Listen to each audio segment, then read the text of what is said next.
Walang nakakarating sa itaas nang hindi muna nagsisimula sa ibaba. Good day kapatids! Alam ba ninyo na ang Teacher Education Department ay binubuo ng mahigit kumulang 1,700 students? Tama, at ang 543 na yon ay mga freshman o di kaya tinatawag nating freshie. Kaya ngayon, sa video na ito ay aalamin natin kung kamusta ang naging unang linggo nila dito sa universidad. And now, we are here at Teacher Education Department para kumustahin ang ating mga freshie. Ako po si kapatid Kier. At ako naman si kapatid Shanley. At ito ang Talk Ated, a Teacher's Day Special.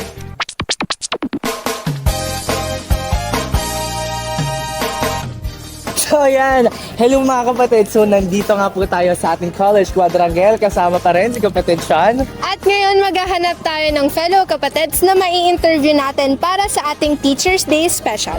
Kaya naman, tara na sa quadrangle. Let's go!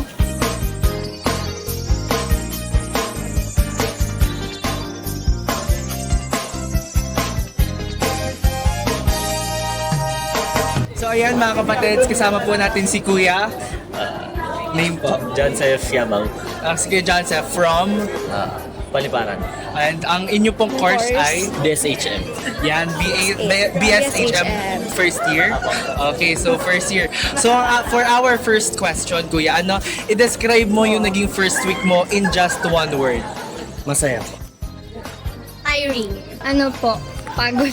Meaningful siya sa akin kasi first college experience ko to as a freshie. Productive, syempre. Kasi super saya.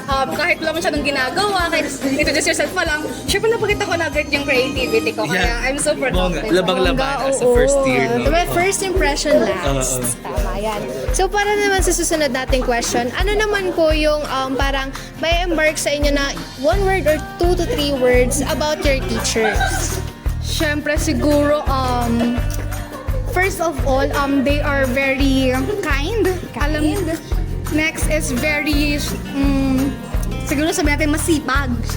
And also, they are very lovable as a person. Ayan. Paano nyo po madedescribe yung mga teachers nyo from previous school and even here as your first experience sa college? Same naman as before. Maayos nilang tuturo yung lesson and also, hindi naman sila super strict.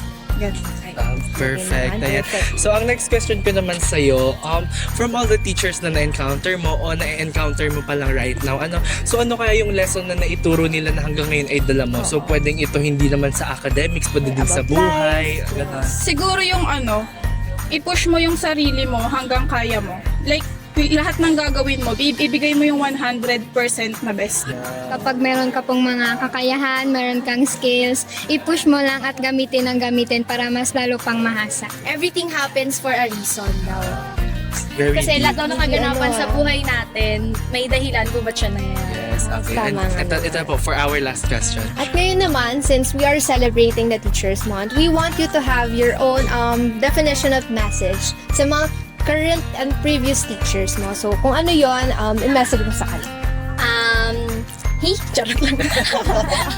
Sa current, sa past teachers ko po, thank you for inspiring me to teach kasi dahil sa inyo, kaya nabetan ko magturo ngayon. Tapos sa present teachers ko ngayon, sana mas may matutunan po ako sa inyo. Tuloy lang nila yung ginagawa nila kasi they educate the others para din sa future ng bansa natin.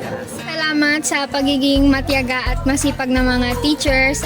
We aspire to be like you someday. Thank you sa pag-share ng knowledge sa amin and also sa pagbibigay ng mga lesson na pwede naming gamitin in our future life. I am very proud of you all and thank you so much sa inyong effort, sa lahat ng pagod, stress, time ninyo para lang maturuan kami at bigyan kami ng quality education na deserve namin. Shoutout na din sa mga naging teacher ko ng senior high, you really build me and kung ano po si Jamaica ngayong araw na ito ay dahil po yan sa inyo. Thank you so much and happy Teacher's Day!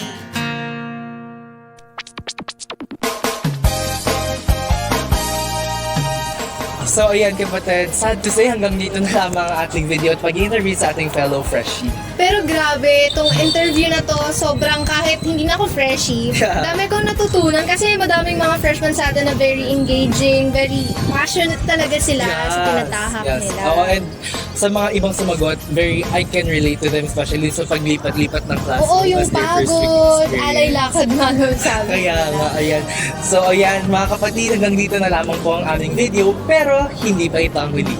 Once again, I am Kapatid Kier. And I am kapatid Shali. And this is Talk Ated, a Teacher's Day Special.